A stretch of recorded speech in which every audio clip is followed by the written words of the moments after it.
Sir आपने जो बताया था जो इवेंट एंड टाइम एनालिसिस के बेसिस पे वो अ, सच होने लगा है। सो और भी इंटरेस्ट बढ़ रहा है। और इवेंट एंड टाइम एनालिसिस के बेस पे आगे क्या दिखता है आपको सर? बराबर है। मतलब जैसे हमने आई थिंक जनवरी 2023 में हमेशा की तरह मैंने वीडियो पे हमने जिक्र किया कि इस साल यानी कि 2023 में कैसे कैसे मार्केट्स लगती हैं, कैसे कैसे ब्रॉडली इकोनॉमीज लगती हैं। तो कुछ कुछ चीजें तो हम ऑलरेडी देख चुके हैं, जिसमें मैंने मेंशन भी किया था कि 2023 का पूरा जो साल है, माइंड वॉलेटिलिटी भी रहेगी, इकोनॉमिक वॉलेटिलिटी भी रहेगी, और मार्केट्स की वॉलेटिलिटी तो आप देख ही रहे हैं, वो तो बढ़नी ही है यहाँ से।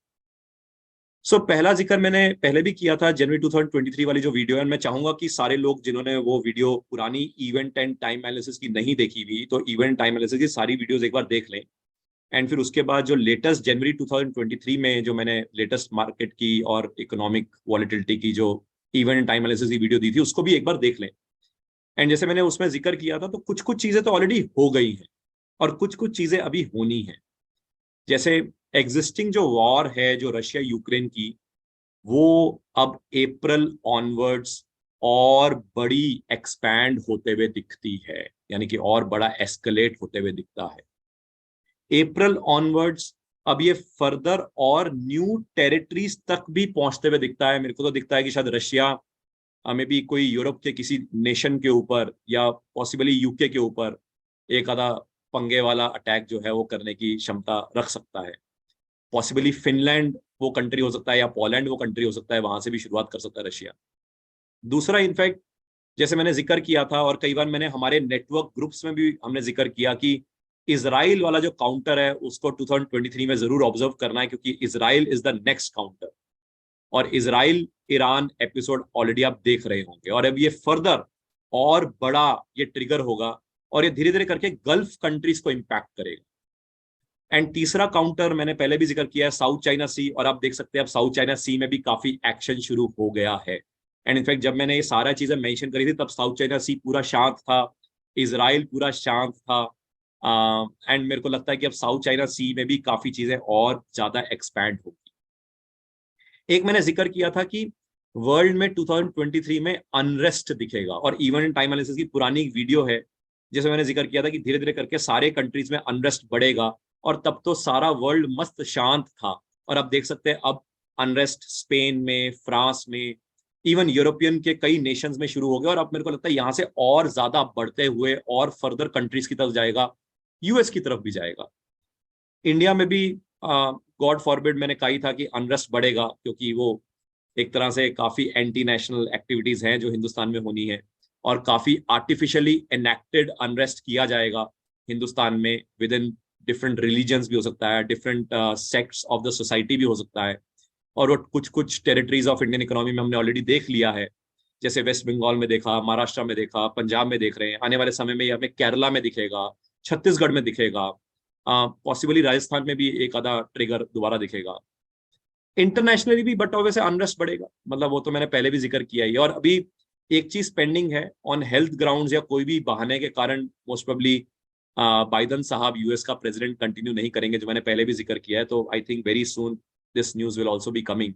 एंड सिर्फ बाइडन साहब क्यों, मेरे को तो लगता है कि कहीं कनाडा के जो पीएम है ट्रूडो साहब, कहीं उनका भी नंबर ना लग जाए हटने का। Let's see even time analysis के बेसिस पे कई बैंकों का इशू और कई बिजनेसमैन बड़े बड़े, मैंने कहा था कि बैंक्रप्सी की तरफ जाएंगे। कुछ बैंक्स आपने देखने शुरू कर दिए होंगे, कुछ बड़े बड़े बिजनेसमैन ऑफ द वर्ल्ड को भी हमने देखना शुरू कर दिया होगा। अभी आपको और बैंक्स और कई और बिजनेसमैन स्पेशली वेस्टर्न वर्ल्ड में बैंकरप्ट या मतलब नेगेटिव न्यूज में आपको दिखेंगे, मतलब टूटते हुए, खत्म होते हुए वगैरह। मेरे को आने वाले एक दो सालों में यूके में, न्यूजीलैंड में, या शायद यूरोप में कई कंट्रीज में एपिडेमिक फर्दर एक और तरह का फैलता हुआ भी दिखता है नेक्स्ट 2 to 3 years में।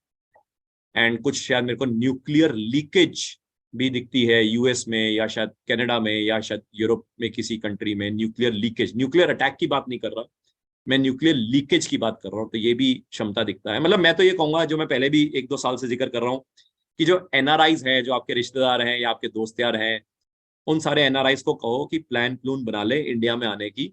क्योंकि बाद में आने की जब आने का जब मन होगा तो फिर आप इंडिया में आ नहीं पाएंगे, या आ नहीं पाएंगे, या सेटल नहीं हो पाएंगे वगैरह वगैरह।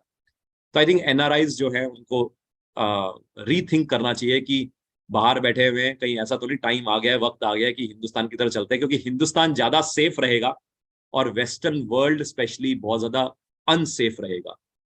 बट ऑब्वियस है नेक्स्ट 6 मंथ्स यानी कि अप्रैल से अक्टूबर इवेंट एंड टाइम एनालिसिस के तहत, जैसे मैंने जिक्र भी किया है कि इंडिया और वर्ल्ड के लिए थोड़ा रियल टफ रहेगा, और इंडिया में एक तरह से अनरेस्ट बढ़ेगा, वो मतलब इवेंट एंड टाइम एनालिसिस के हिसाब से भी मैंने जिक्र किया है। और अभी तो मेरे को अगले 2-3 महीने तो मेरे को फ्लाइट में जो एयर ट्रैवल है उसमें भी थोड़ा इश्यूज दिखते हैं, कुछ एयर क्रैशेस वगैरह की न्यूज भी आ सकती है। और बट ऑब्वियस है ये 2023 में काफी tornadoes, water related storms, water related natural calamities, earthquakes, वो तो मैंने अर्थक्वेक्स का भी जिक्र किया था, और वो भी अर्थक्वेक भी उन डेज के आसपास ही हुए थे जो मैंने जिक्र किया इवेंट टाइम एनालिसिस के तहत। मार्केट्स का पीरियड भी टफ रहेगा। मार्केट्स के ऊपर तो खैर हम पोर्टफोलियो एजुकेशन सर्विसेज में पूरी हैंड होल्डिंग के साथ चल ही रहे हैं, और गॉड्स ग्रेस जैसे जैसे हम बोल रहे हैं वैसे वैसे phase by phase markets behave कर रही हैं।